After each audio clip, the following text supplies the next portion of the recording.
I'm sure that most of you who have traveled on Route 22 and gone just north of Millerton, New York, have noticed the beautiful farm and also the small farm store that's on the right as you're just about leaving Dutchess County into Columbia County.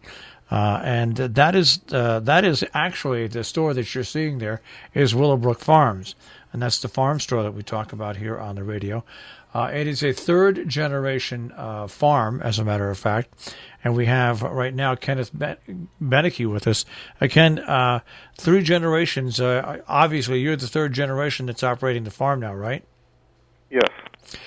And I have to ask you this because it's not I've known Dave Teeter for a long time and spoken to a lot of farmers and everything like that.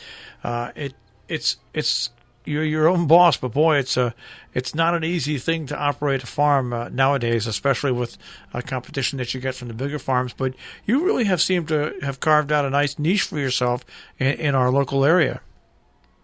Yes, I've as my grandfather came up from the city, he was a delicatessen, and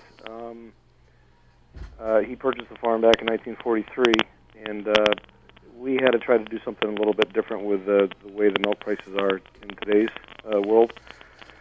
So we had to kind of move to doing a farm store, doing other creative ideas that you had to try to survive. Well, it's almost like and I hate to say this because it's not negative, a tourist attraction. A couple of times when I go there every summer and stock up, I have failed to be there yet when I go on a Friday or a Saturday where there aren't a lot of people from New York City that are traveling north that pull in and stop in.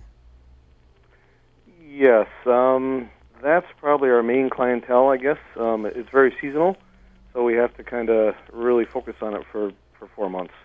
Well, let's talk about something that's seasonal that's coming up, which everybody enjoys, doesn't matter where you're from, and that are corn mazes. And you are putting in a pretty incredible corn maze that's going to be open starting September 6th. Let's talk a little bit about the corn maze. I've known farmers that have put in corn mazes. How long did you work on this, getting it together on paper and then transferring it, to the actual ground that it's on? Well, the whole thought process of it was a couple years ago. I did it just fooling around and not really thinking about it too much. And excuse me. And this year I talked to a fellow that does corn mazes all over the country and all actually outside of the country also. Ben Herbst from themaze.com. He goes with the GPS and does it all.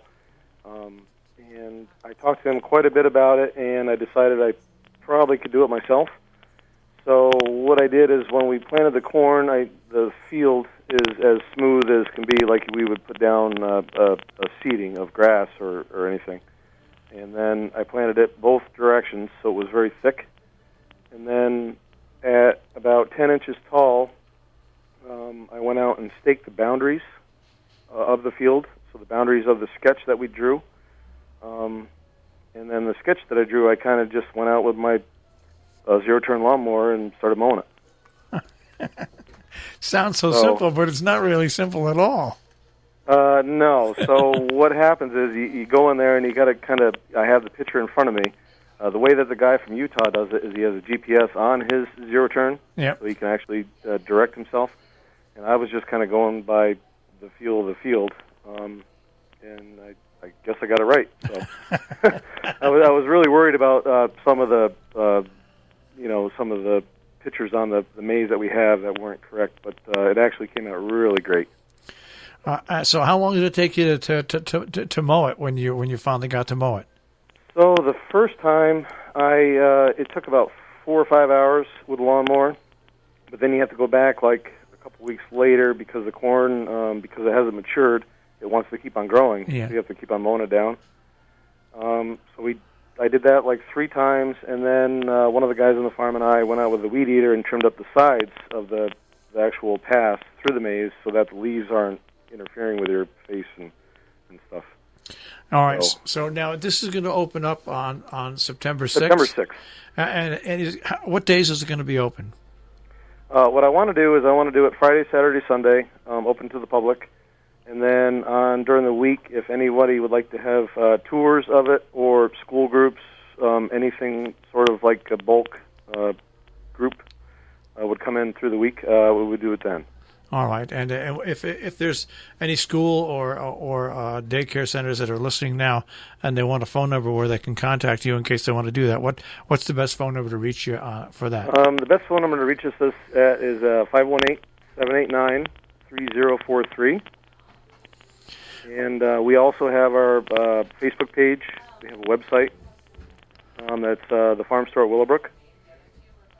All right, and people can go there either one of the way. All right, so now a little bit more on the farm store itself, which, like I said, I think you have a pretty amazing collection of meats there. Talk about some of the products that are at that farm store, because it may look like a little farm store from the outside, but I'm amazed at the amount of inventory, and also I bought some incredible pies there as well. So let's talk a little bit about the inventory.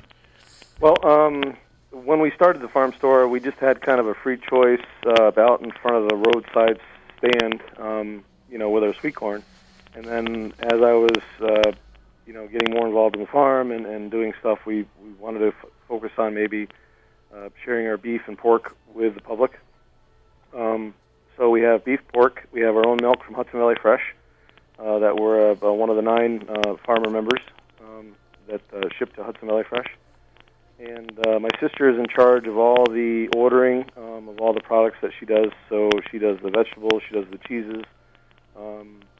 There's ice cream that we sell, and then there's also a lot of gifts that she's more intel to. Yeah, it is a nice little. You can get, like you said, from gifts that are knickknacks to pastries and pies. And like I said, I was really impressed with the meat. I purchased it a couple different times over the past last summer and this summer, and when I had people over the house for a barbecue, really was really amazing. So I tell people that if they're looking for something a little different and from our area, because people are so product conscious that they shouldn't take the size of your store and look at it and go buy it, because you've got some really amazing product that you're putting out that you've done right there on the farm. Right. So the pork and beef that we do, we only process probably 6 to 8 animals a year, so it's very minimal. We don't have a lot of sales like a commercial grocery store.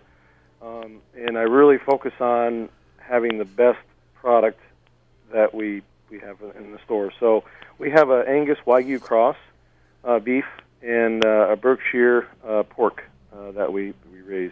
So everyone is individually taken care of. Our butcher that we deal with, Joe Malafi from Red Hook, he is very particular in the meat that he cuts, and he'll actually bring you right and show you the whole process as he's doing it. So it's you know what you're getting every time you send an animal there. We're talking with Ken Beneke from Willow Brook Farm, the Willow Brook Farm Store. What are the days and hours the farm store is open, Ken? So we're open Thursday to Monday from 10 to 6. Yeah, I can imagine that this is probably going to be a real big week and weekend for you as well. Yes. So that is the farm store at Willow Brook Farm. Once again, you've got your own Facebook page. All people have to do is look for the farm store at Willow Brook, and on Facebook, just search Willow Brook Farms. That's 3 words, Willow Brook Farms. And if you type in Willow Brook Farms, even if you have no idea about the internet, just type it in the address bar. It'll come right up. And once again, the phone number for people if they want more information is 518-789-3043. All right, well, have a great weekend. That maze opens up on September 6th, and people should call for more information. Ken, thanks for spending a few minutes with us. Well, thank you very much for contacting me.